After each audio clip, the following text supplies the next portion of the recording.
So, my name's Mr. Keogh, and for what I want to do for my class is I want to focus on propaganda through the ages. So during World War II lessons, World War I lessons, and the Cold War, I want to be paying attention to types of propaganda that my students will be viewing.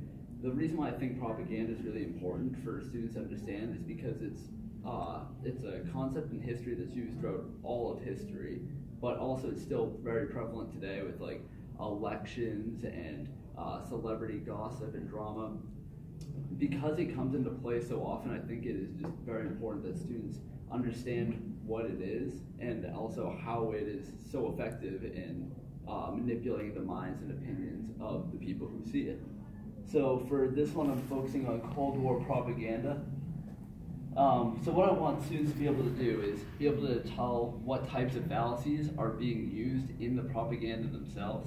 That way they can be able to determine what a good, sound argument is that people are making, like politicians or world leaders throughout history, versus what fallacious statements propaganda is using just to win over the brief opinions of the viewers and sort of to incite like madness and chaos throughout the country. So I want students to be able to understand the fallacies used. I want students to be able to understand like how effective it was at doing what it was doing, and for this assignment I want students to be able to create their own propaganda. It could be about politics, it could be about sports teams, and rock bands, school classes.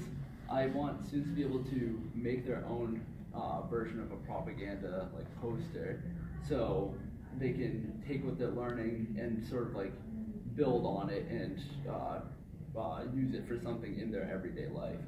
But because propaganda can be so hostile towards specific people, I'm going to have to make some rules for it. I'm going to have you can't attack any student or faculty member, and the only people that you can talk about would either be fictitious people or celebrities like rock stars or sports teams. And so I want my students to base their propaganda poster off of examples that we will have viewed in class that I'll get to later on. And I want, after my students complete the assignment, I want them to be able to take it to the front of the class and explain the poster to the class and try to incite what their values are for the class. Be like, I feel like this because of this, using like fallacious statements in the propaganda poster, and see if it garners the proper reaction from the audience.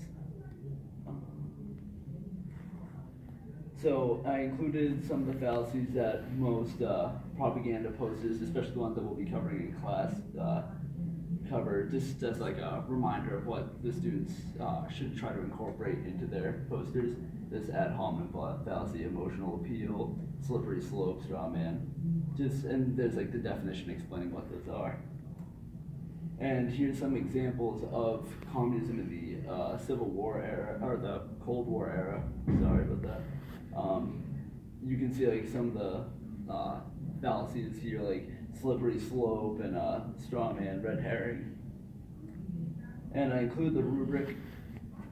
So I include the rubric on a 1 to 5 scale, and I included what I want my students to utilize. So basically I want the posters to have text and pictures, colored. I want them to use fallacious statements, and basically I want them to be able to compare them to one of the propaganda posters that we observed in class. And in doing this, if you don't attempt or don't adequately attempt the how am I for time? You got 4.5 right now. Okay, perfect. So yeah, if they don't adequately attempt the assignment, then they're gonna get a 1.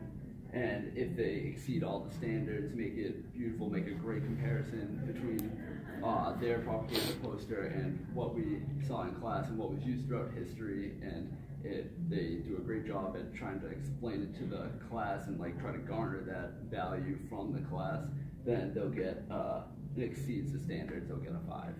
And for the rest of them, it just goes as placed. Do you have any questions? I just want to say I like how you incorporated the fallacies in there. Oh yeah. Because that's kind of like putting logic and reasoning combined with history, so it's definitely effective. Yeah, I feel like it's just like something that's like fallacies are used constantly throughout politics, like the presidential election. So it's like good to get students involved in like sort of seeing what they should be listening out for when they really get into the real world. Yes. Yeah, that's what I was gonna bring up. Is that it seems like doing a unit on propaganda forces students to think critically. Just because a politician is saying it, or even an elected official is saying it, doesn't mean it's necessarily something we should take 100% at face value. And especially if you're doing it in the context of history, like here's why, here's what happens. Yeah, I agree completely. If you take all this stuff at face value. So not only are they learning history, but they're learning critical thinking skills. Yeah. So, good job.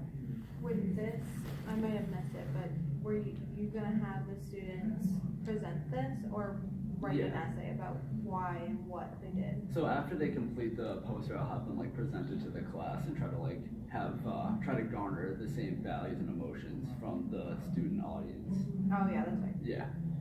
So for the fallacy terms, are you gonna just present them to the class? Or are you gonna make it a vocab assignment? Like, how are you gonna introduce those? As make it a vocab assignment, I'll probably like put it on the board, and I'll like when we're going over them in class, like going over the propaganda, I'll be like, this is an example of this fallacy, and then just throw it on the board when they're working on it, so they can just refer to it. Gotcha. All right, thank you. Nice.